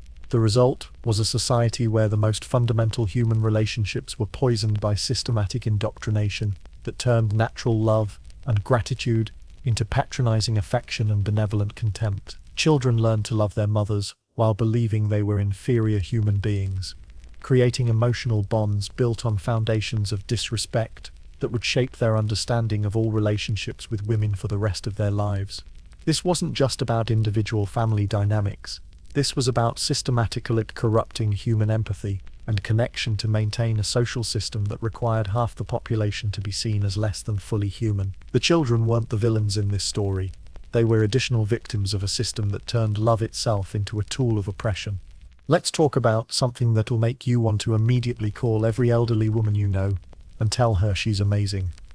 The fate of ancient Greek widows, who discovered that a lifetime of service and sacrifice earned them the social status of expired milk, technically still existing, but unwanted, and quickly discarded by everyone around them. Widowhood in ancient Greece wasn't just about grief and loss. It was about learning that your value as a human being had always been entirely dependent on your relationship to a man who was now dead. The legal status of a widow reveals the true horror of Greek women's position in society. Upon her husband's death, a widow didn't gain independence. She simply transferred ownership from a dead man to a living male relative. She became the responsibility of her adult son, her deceased husband's brother, or her father if he was still alive. It was like being a piece of property in an estate sale, passed along to whoever was willing to accept the burden of managing another human being. Economically, widowhood was often a disaster regardless of the family's previous wealth. While widows might technically inherit their husband's property, they couldn't control it independently. Male relatives managed inherited assets for their protection, which often meant these assets disappeared into other people's priorities while widows lived on charity from people who considered them expensive obligations. It was like winning the lottery but having someone else control your winnings while giving you an allowance they could revoke at any time. The social isolation of widowhood was profound and immediate. A woman who had been part of a couple, with some social identity tied to her husband's status, suddenly became a social non-entity. Invitations stopped coming, friendships faded, and community involvement became impossible without a male escort or representative. It was like being erased from society while still physically present, becoming invisible in your own community. Young widows faced particular cruelty because their continued sexuality was seen as both threatening and improper. Society demanded that they remain chaste in memory of their dead husbands, but simultaneously viewed them with suspicion as potential seducers of other women's husbands. It was like being required to be both completely asexual and dangerously sexual at the same time, an impossible standard that ensured constant criticism regardless of behavior. Remarriage was theoretically possible for some widows, but came with enormous social and economic complications. Second marriages were generally seen as less respectable than first marriages, and widows had little control over the arrangements. They were often married to much older men, or those with significant disadvantages, since desirable men preferred young, unmarried girls to experienced widows with complicated histories. The relationship between widows and their adult children often became strained by practical realities and social expectations. Sons who inherited authority over their mothers frequently lacked the emotional maturity or financial resources to manage this responsibility appropriately. Daughters couldn't help their widowed mothers even if they wanted to, since they were under their own husband's control. It was like creating a support system where the people who cared most about you were legally prevented from helping. Religious consolation for widows focused heavily on accepting their suffering as divinely ordained, rather than seeking practical solutions to their problems. Widows were encouraged to find meaning in their loss and to focus on spiritual rather than earthly concerns. While this might provide emotional comfort, it also discouraged them from demanding better treatment or challenging the systems that made widowhood so devastating. The work opportunities available to widows were extremely limited and poorly paid. Some could earn small amounts through textile work, food preparation, or domestic services, but these jobs barely provided subsistence income. Widows often faced the choice between accepting charity from reluctant relatives or working in occupations that further damaged their already compromised social status. Healthcare for elderly widows was minimal and often grudgingly provided. Families saw medical care for older women as expensive burdens rather than obligations to people who had devoted their lives to family welfare. Widows suffered from health problems related to decades of childbearing, hard physical labor, and inadequate nutrition, but received treatment only for conditions that directly affected their ability to serve others. The housing situation for widows was precarious and constantly subject to change. They might live with adult children who saw them as burdens, with relatives who barely tolerated them, or in small, inadequate spaces that reflected their low social priority. Widows had no housing security, and could be displaced whenever their presence became inconvenient for the men who supposedly protected them. Memory and legacy were particularly painful issues for widows. Their husbands were remembered and honored as individuals with accomplishments and social significance, while widows were remembered primarily as wives and mothers, rather than as people with their own identities and achievements. It was like being written out of your own life story, reduced to a supporting character in someone else's biography. The psychological impact of becoming socially invisible after a lifetime of service was devastating. Many widows struggled with depression, anxiety, and a profound sense of worthlessness that reflected society's actual assessment of their value. They had spent their entire lives serving others, only to discover that their service was taken for granted and quickly forgotten once they were no longer useful. Some widows found meaning and community through religious activities or informal networks of other older women, but these relationships operated on the margins of society without official recognition or support. It was like creating underground communities for people society had decided to discard, finding human connection in spaces that the broader culture ignored or dismissed. The most tragic aspect of widows' experience was how their suffering was normalized and ignored. A system that had extracted maximum value from women's labor and sacrifice simply discarded them when they were no longer productive, treating this abandonment as natural and inevitable, rather than as a moral failure of epic proportions. Widowhood in ancient Greece wasn't just about individual loss and grief. It was about discovering that a lifetime of devotion and sacrifice earned you the right to be treated as an inconvenient burden whose continued existence was more problem than blessing. It was the final insult in a lifetime of systematic devaluation, proof that women's worth had always been entirely conditional and temporary. These weren't just sad stories about individual widows. They were indictments of an entire civilization that had organized itself around the principle that half its population existed solely to serve the other half, then discarded them like used tools when their service was no longer needed. Here's something that'll break your heart in ways you didn't know were possible.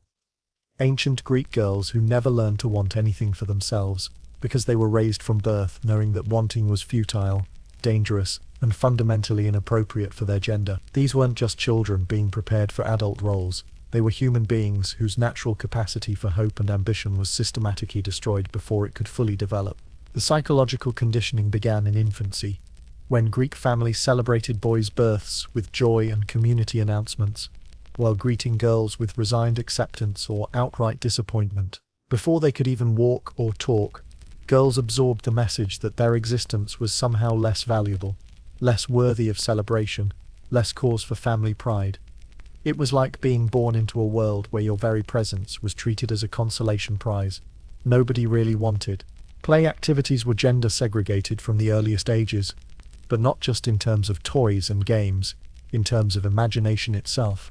Boys played at being soldiers, politicians, philosophers, and heroes, exploring unlimited possibilities for their future selves. Girls played at being mothers and wives, practicing for lives that offered exactly one acceptable outcome. It was like giving some children the entire world as their playground, while confining others to a single room for their entire lives. The stories and myths shared with Greek girls consistently featured women whose highest achievements involved suffering gracefully, waiting patiently, or sacrificing themselves for others. Penelope was praised for waiting 20 years for her husband's return. Iphigenia was honored for accepting her father's decision to sacrifice her for military success. These weren't inspirational stories, they were training manuals for accepting powerlessness as virtue. Education for girls focused entirely on domestic skills and social compliance rather than intellectual development or creative expression. While their brothers learned mathematics, rhetoric and philosophy that opened their minds to abstract thinking and complex problem-solving, girls learned to weave, cook and manage households efficiently. It was like teaching some children to think while teaching others only to function. The most insidious aspect was how girls were taught to police their own desires and ambitions. Any natural curiosity about the wider world, any questions about why their lives were so limited, any expression of wanting something different was immediately identified as evidence of character flaws that needed correction. Girls learned to suppress their own interests so thoroughly that many genuinely forgot they had ever wanted anything beyond domestic service. Religious education for girls emphasized goddesses who either transcended normal femininity through virginity and warfare, or who exemplified feminine suffering and sacrifice. There were no role models for ordinary women who wanted both normal relationships and personal fulfillment. The message was clear: you could be exceptional by rejecting your gender entirely, or you could be normal by accepting complete self-denial. The transition from childhood to marriage preparation was particularly cruel, because it happened just as girls' natural intellectual and emotional development was reaching its peak. At ages when modern teenagers are exploring their identities and planning their futures, Greek girls were learning to eliminate their identities and accept predetermined futures. It was like cutting down trees just as they were beginning to bear fruit. Physical restrictions increased dramatically as girls approached marriageable age, but these weren't just about protecting their reputations.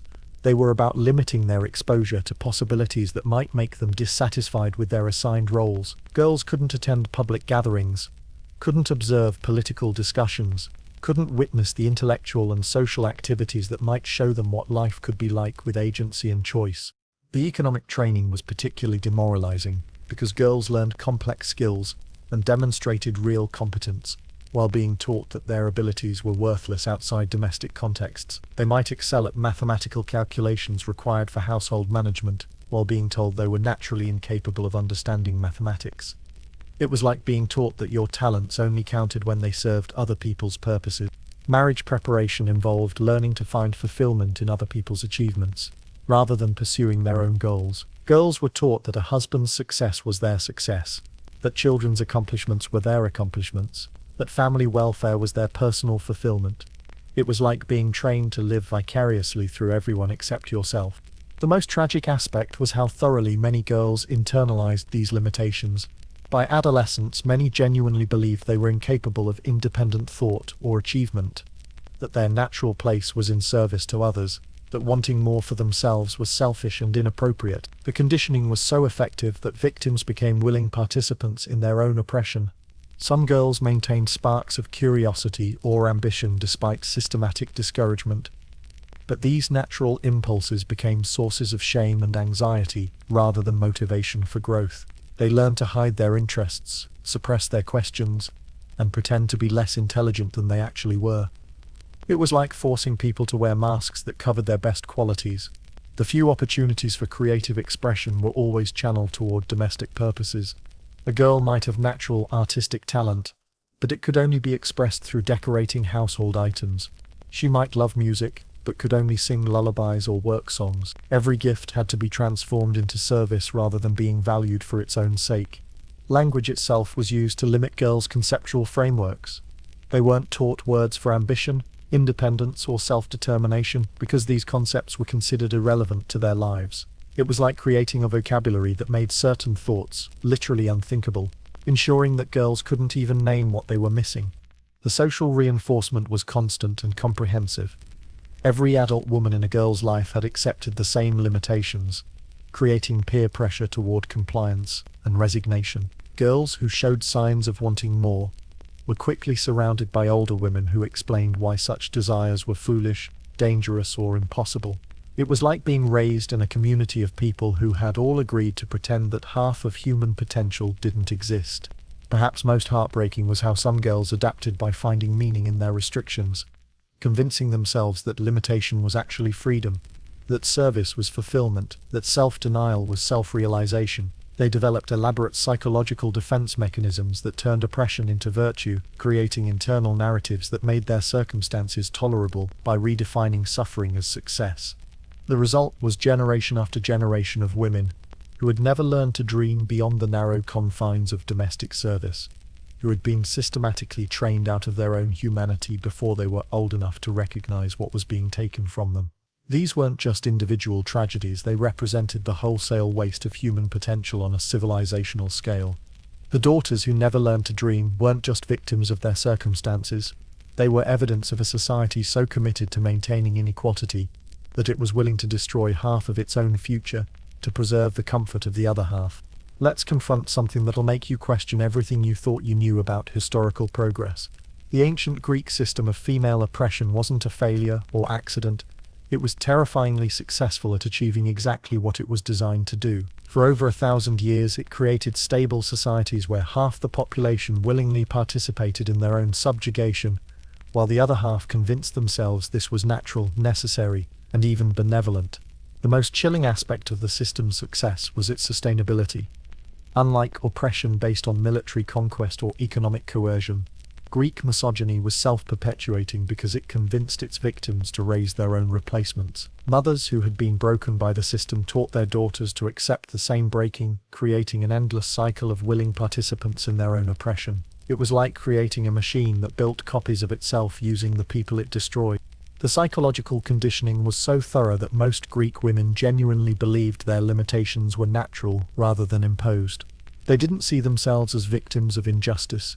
They saw themselves as properly fulfilling their natural roles in divinely ordered society. The system had successfully convinced them that their oppression was actually their purpose, their suffering was actually their strength, their invisibility was actually their virtue.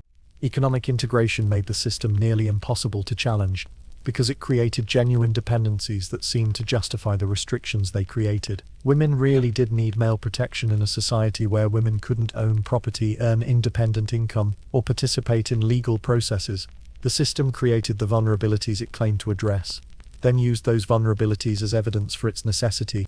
The religious justification provided supernatural authority that made resistance seem not just difficult, but literally blasphemous. Women who questioned their circumstances weren't just challenging social norms, they were rebelling against divine order itself. The gods apparently wanted women to be subordinate, making protest a form of spiritual rebellion that threatened eternal consequences. It was like having your oppressors claim direct authorization from the universe itself. Cultural production reinforced the system through literature, art, and philosophy that consistently portrayed female subordination as beautiful, natural, and morally superior to alternatives. Greek culture created an aesthetic of feminine suffering that made oppression look noble and appealing. Women learned to find beauty in their own powerlessness, to see grace in their own invisibility. The legal framework was particularly effective because it didn't just restrict women, it made them legally non-existent in ways that prevented them from challenging their status through official channels. Women couldn't sue for rights they legally didn't possess, couldn't petition for changes to laws they weren't recognized as capable of understanding, couldn't vote for representatives in political systems they were excluded from by definition. Male buy-in was achieved through systems that gave even the lowest status men power over at least some women, creating investment in maintaining hierarchies that benefited them personally. even if they were disadvantaged in other ways. Poor men might have terrible lives, but they still had wives who were legally required to obey them. It was like creating a pyramid scheme, where everyone except the bottom tier got to exploit someone below them. The educational system ensured that each generation learned these patterns as natural facts rather than social constructions. Boys learned that male dominance was logical and appropriate, while girls learned that female submission was their path to honor and fulfillment. The system reproduced itself through the minds it shaped, creating true believers rather than just reluctant participants. International adoption of similar systems created a feedback loop where Greek misogyny influenced other cultures, which then influenced Greek practices in return, creating ever more sophisticated methods of female subordination. It wasn't just one society's peculiar arrangement, it became a template for civilization itself, making alternatives seem not just difficult but literally unthinkable. The system's flexibility allowed it to absorb challenges and incorporate them into existing structures. Women who showed exceptional abilities could be accommodated through special categories: priestesses, heterae, foreign women, with different rules. Without changing the fundamental assumption that ordinary women needed male control, it was like having release valves that prevented systemic pressure from building to revolutionary levels. Generational transmission was particularly effective because each cohort of women had survived the system, proving to their daughters that survival was possible through compliance. Mothers could honestly tell daughters that following the rules led to acceptable lives, while the examples of women who had challenged the system served as warnings about the dangers of resistance. The economic benefits for families and societies were real and substantial. Unpaid female labor created wealth, organized households efficiently, and maintained social stability in ways that supported broader cultural achievements. The oppression wasn't just psychologically satisfying for men, it was economically profitable for entire societies. Greek philosophy, art, and political development were literally built on the backs of unpaid women's work. The system created its own evidence for women's inferiority by preventing them from developing or demonstrating capabilities that might challenge male dominance. Women really were less educated, less politically experienced, and less economically independent, because the system ensured these conditions, then used them as proof that women were naturally incapable of education, politics, or economic activity. Perhaps most disturbingly, the system taught women to find meaning and identity through their oppression rather than despite it. Greek women didn't just endure their circumstances. Many genuinely found purpose, community, and satisfaction within severely restricted lives. They created rich inner worlds, meaningful relationships, and sources of pride that made their situation psychologically tolerable without challenging the structures that created their limitations. The international influence of Greek culture spread these practices throughout the Mediterranean and beyond, creating a legacy that would influence women's status for thousands of years. The Greek model became the template for civilized society, making female subordination seem like a necessary component of cultural advancement rather than a barrier to it. The system's success wasn't measured in the happiness or fulfillment of its participants. It was measured in its ability to maintain social stability while extracting maximum value from women's labor and reproductive capacity. By these measures, it was devastatingly effective, creating societies that functioned smoothly for men while systematically destroying the potential of women. The most terrifying aspect of the system's success was how normal it became. Generation after generation of people participated in arrangements that would horrify modern observers, but they experienced these arrangements as natural, inevitable, and even beautiful aspects of human society. The system didn't just control behavior, it shaped consciousness itself, making oppression feel like love and restriction feel like protection. This wasn't just ancient history, it was a masterclass in how societies can organize themselves around the systematic diminishment of human potential, while convincing everyone involved this represents the height of civilization and moral development. Here's something that might make you uncomfortable during your next dinner date. The ghost of ancient Greek marriage haunts modern relationships in ways that would make contemporary couples reconsider whether they're actually as evolved as they think they are. While we've obviously progressed beyond literal property transfer and child brides, some of the underlying assumptions about gender roles, emotional labor, and relationship dynamics contain DNA from ancient systems that treated women as beautiful, functional objects rather than complete human beings. Let's start with something that'll make you scrutinize every rom-com you've ever enjoyed. the persistent cultural fantasy that women find fulfillment through managing men's emotional and domestic needs. Modern relationship advice still frequently suggests that women should be primarily responsible for relationship maintenance, emotional processing, and household management. Not because they're naturally better at these things, but because these are still considered fundamentally feminine responsibilities dressed up in contemporary language. The economic dynamics of modern relationships often echo ancient patterns in subtle but significant ways. While contemporary women can legally own property and earn independent income, studies consistently show that women still perform disproportionate amounts of unpaid domestic labor, even when working full-time jobs. It's like we upgraded from explicit economic dependence to implicit economic inequality, where the expectation of female domestic service persists even when the legal framework has changed. Dating culture reveals particularly troubling continuities with ancient Greek courtship practices. The persistent expectation that men should pursue while women should be pursued, that male attention validates female worth, that women's value is still significantly tied to their ability to attract and maintain male interest. These aren't just harmless romantic traditions, they're updated versions of systems that treated women as prizes to be won rather than people to be known. The wedding industry itself perpetuates symbolism that would make ancient Greeks feel right at home. Brides are still given away by fathers, still expected to change their names to indicate new ownership patterns, still celebrated primarily for their beauty and their ability to make others happy, rather than for their individual achievements or qualities. Modern weddings may be more expensive and elaborate, but they often celebrate the same fundamental transfer of a woman from one family structure to another. Modern discussions about work-life balance for women versus men reveal how deeply we've internalized ancient assumptions about gender roles. Women are still expected to be primarily responsible for childcare and family welfare, even when they have demanding careers. The having it all debate is essentially asking women to excel in both their ancient role as domestic managers and their modern opportunities for public achievement, without questioning why this double burden is considered normal or desirable. The phenomenon of emotional labor in contemporary relationships directly parallels ancient expectations that women should manage not just their own feelings, but everyone else's comfort and psychological well-being. Modern women are still expected to remember birthdays, plan social activities, manage family relationships, and ensure that their partners and children feel emotionally supported. Unpaid psychological work that's considered natural feminine behavior rather than valuable labor deserving recognition and reciprocity.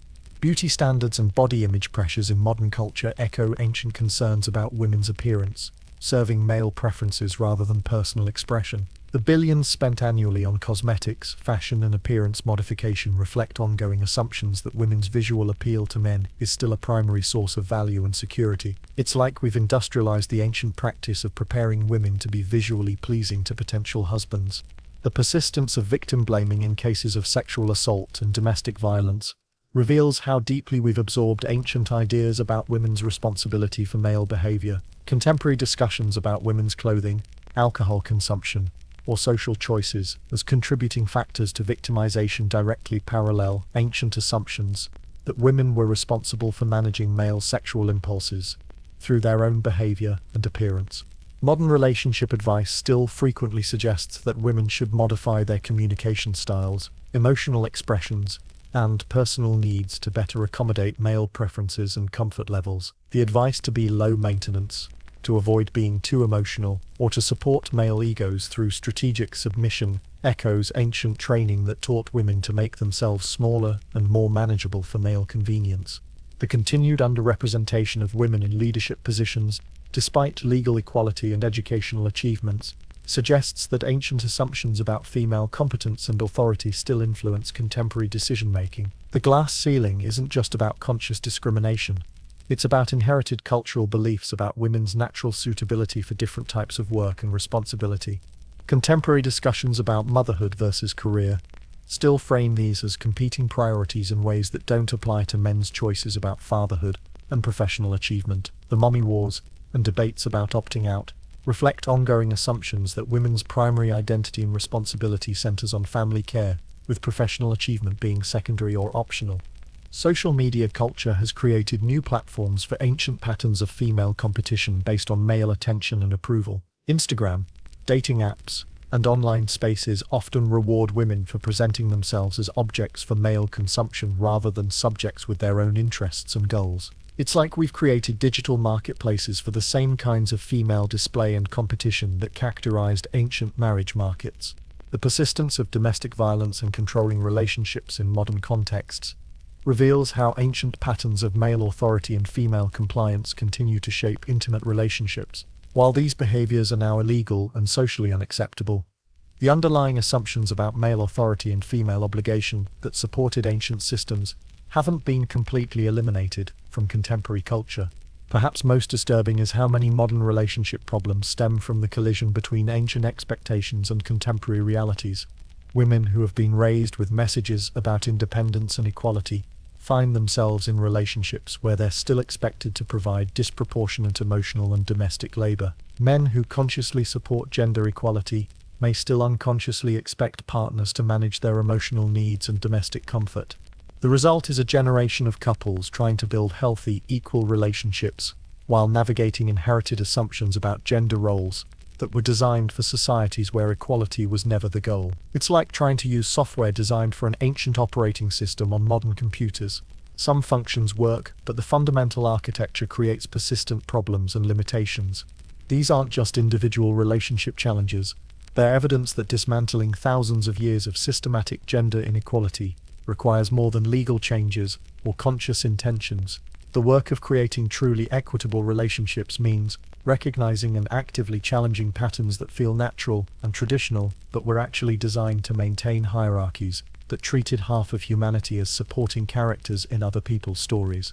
As we reach the end of this journey through the suffocating world of ancient Greek marriages, let's take a moment to absorb what we've learned about human society's capacity for organizing itself around systematic cruelty while calling it civilization. The marble columns and philosophical treatises that we admire in museums were built on the backs of women whose lives were so constrained, so diminished, so thoroughly controlled that their experiences would qualify as human rights violations in any modern context. The most haunting aspect of this historical exploration isn't just the individual suffering of countless Greek women, it's the realization that an entire civilization could function smoothly while treating half its population as property. These weren't isolated incidents of abuse or temporary social problems. This was a systematic, intentional, culturally celebrated approach to human relationships that persisted for centuries because it worked exactly as intended. But here's something that might help you sleep better tonight.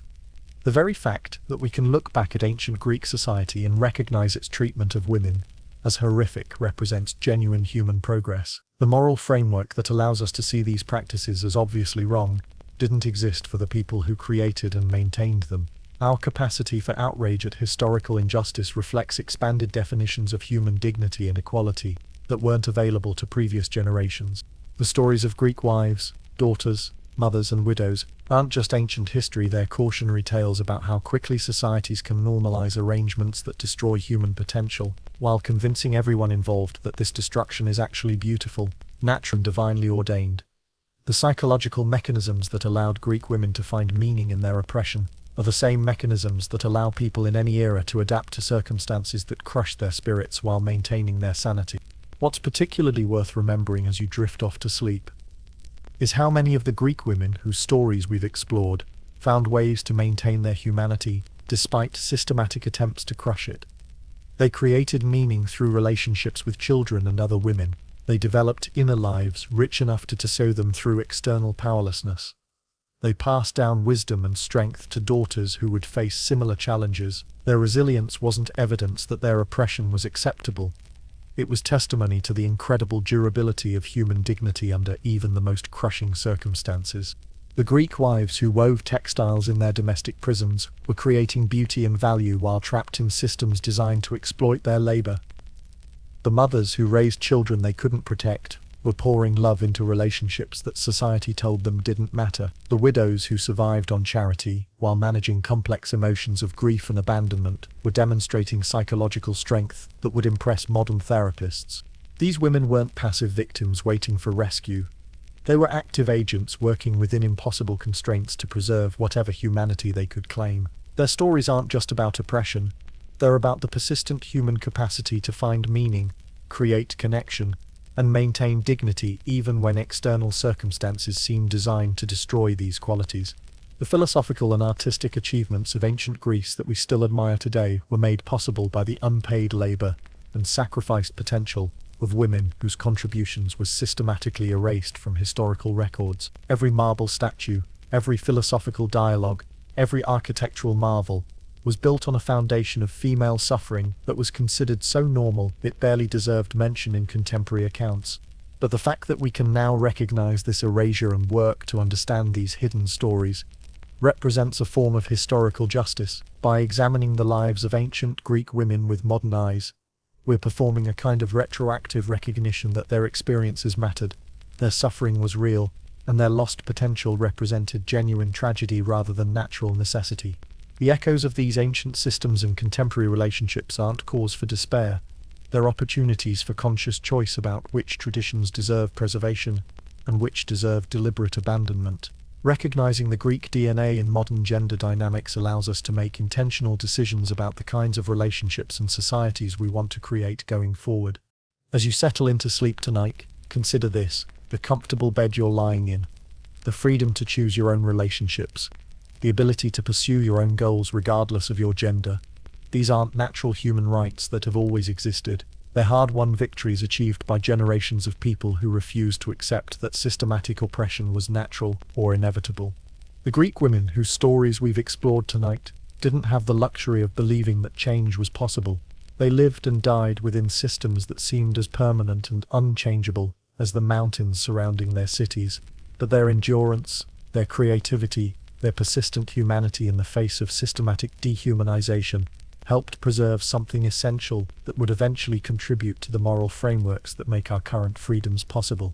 Sleep well, knowing that the horror of ancient Greek marriages belongs to the past, but carry with you the understanding that the human capacity for both cruelty and resilience transcends historical periods. The systems that crushed ancient Greek women were created by human choices and maintained by human decisions, which means they could also be unmade by human determination to create something better. The ruins of ancient Greece remember everything: the beauty and the horror, the achievements and the cost, the marble monuments and the invisible suffering that made them possible. By listening to what the ruins remember, we honor both the victims and the survivors, while committing ourselves to building societies worthy of everyone's full humanity.